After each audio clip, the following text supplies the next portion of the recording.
Today on Real Garage, we're providing a little rubber protection to the Trans Am.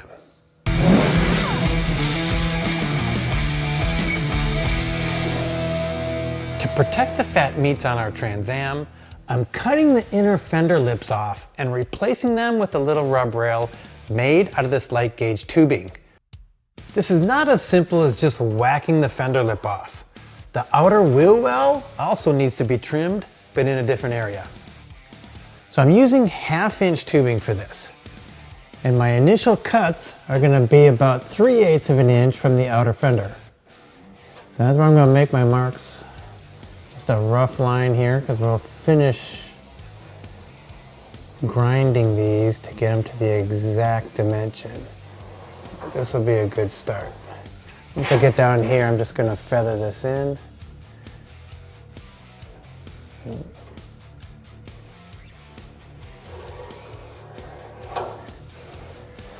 It's kind of an easy way to make a mark using your ruler and your finger as the guide.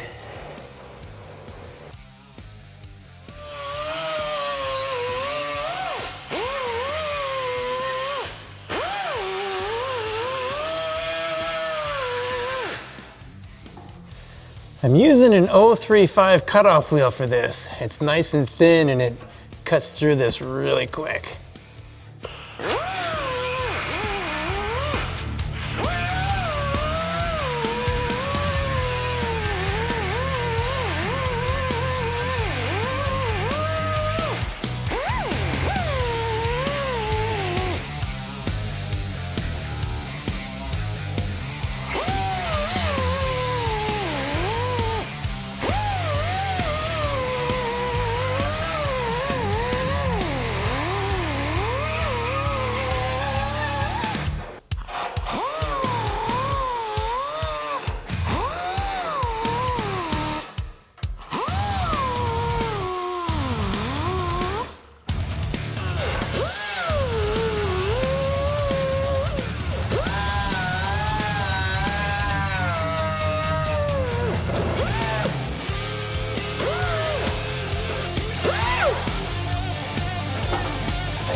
So our goal with the outer wheel well is to also cut about 3/8 of an inch up so that my 1/2" tubing fits tight against the back of the fender and the bottom lip. Now, it's important here not to cut too deep where you hit the outer fender. We only want to cut the wheel well. So managing your cut depth here is critical.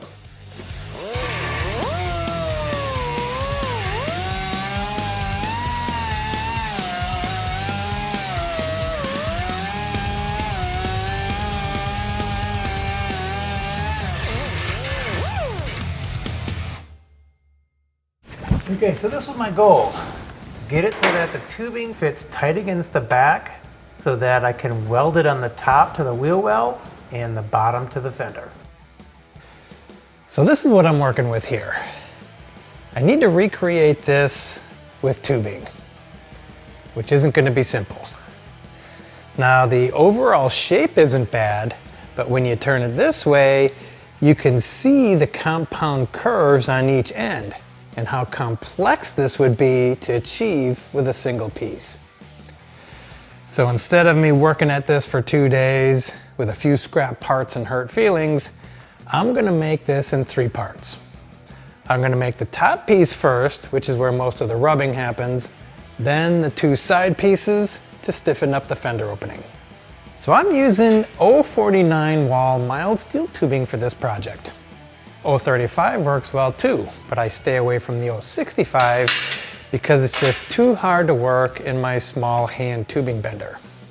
Now there's a bunch of these ratcheting style tubing benders on the market that work pretty well for this thin wall tubing.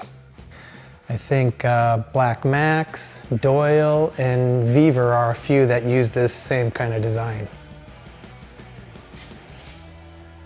All right, so for my top piece, I'm gonna cut that 18 or 19 inches.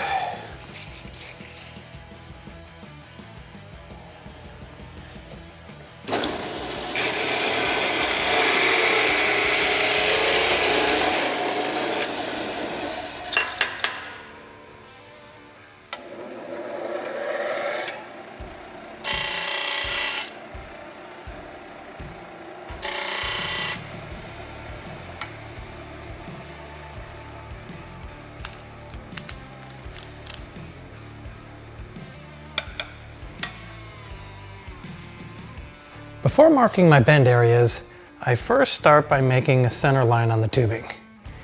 And I mark a line all the way down the tube. This will be a good reference when positioning the tube in the bender. In this case, I'm just highlighting the weld seam, which will be the bottom. And I'm marking the front position of the tube.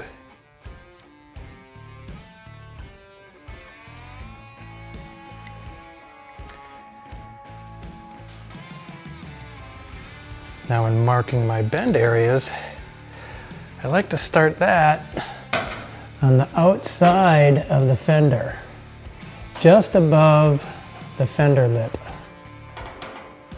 You can see that the first part's going to be a gradual bend. So I'm going to start that about here.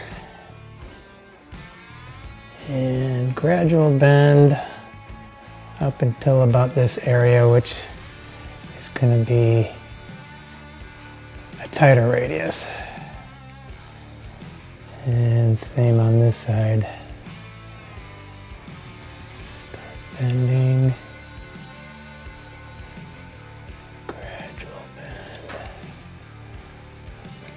Here.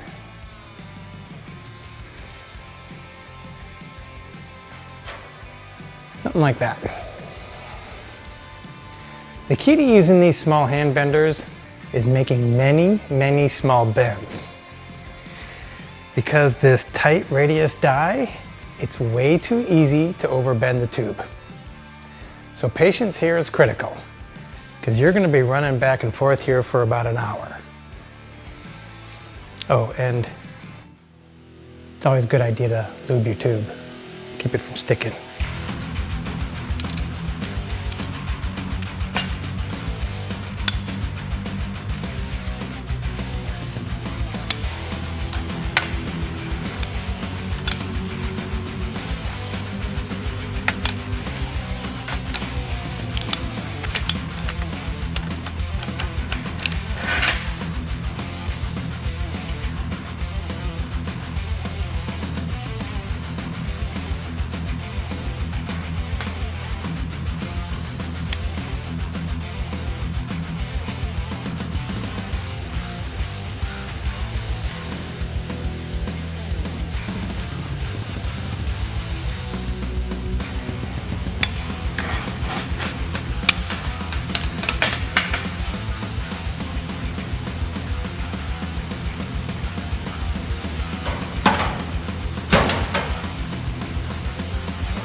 Now this is actually just a transfer punch that I've put in the end so I can get a bend closer to the end here. I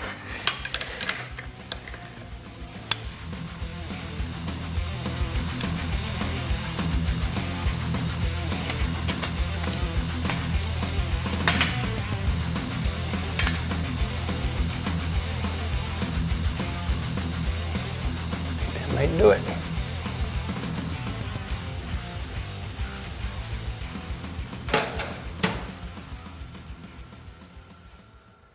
Okay, now that I've got it all fit, I've got two options. I could weld the top piece in permanently first, then make the sides and weld them in later, or I could tack weld the top in, make the sides, tack those to the top piece, then cut it out so I can weld around the butt joints. But I don't think that's really necessary. And the risk would be that the weld joints would pull a little bit as they're cooling, and that would throw the whole thing off. So I think I'm just going to finish welding the top piece in permanently, then make the sides and weld them in later. Warning: read and follow all labels and your owner's manuals. I'm using the Millermatic 142. Auto set for 18 gauge. Using Hobart 024 size ER70S6 wire and 7525 Argon CO2 gas. This machine has great arc starts.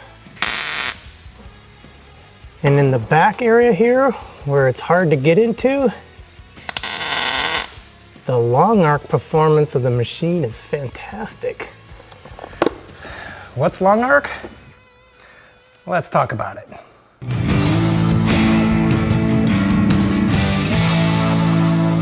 So long arc is the ability of a machine to establish and maintain a stable arc with a long stick out. Stick out is the distance that the wire is out from the contact tip, which is where the weld power is transferred to the wire. Normally that's about 1/4 inch to 3/8 of an inch.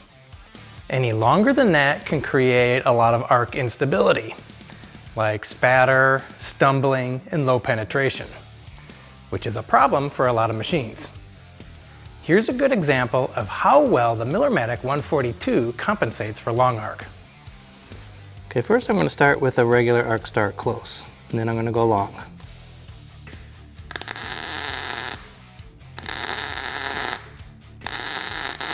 Now long.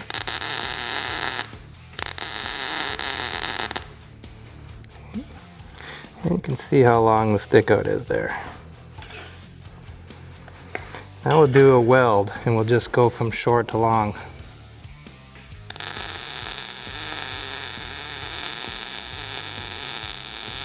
Getting longer, shorter.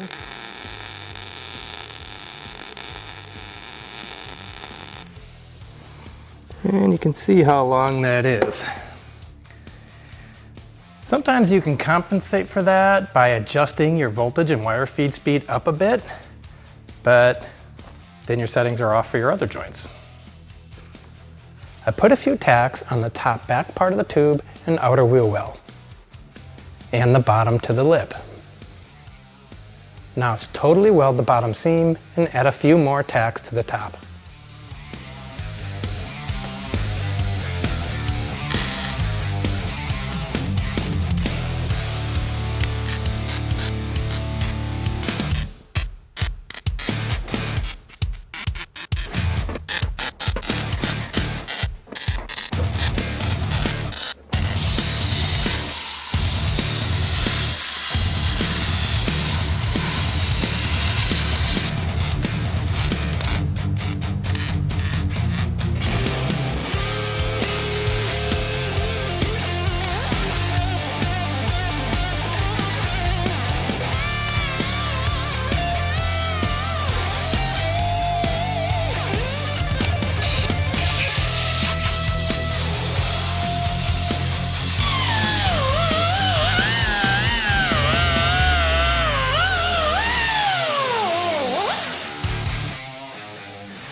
Okay, the bottom seam here is going to get metal finish smooth, and the top will get seam sealer.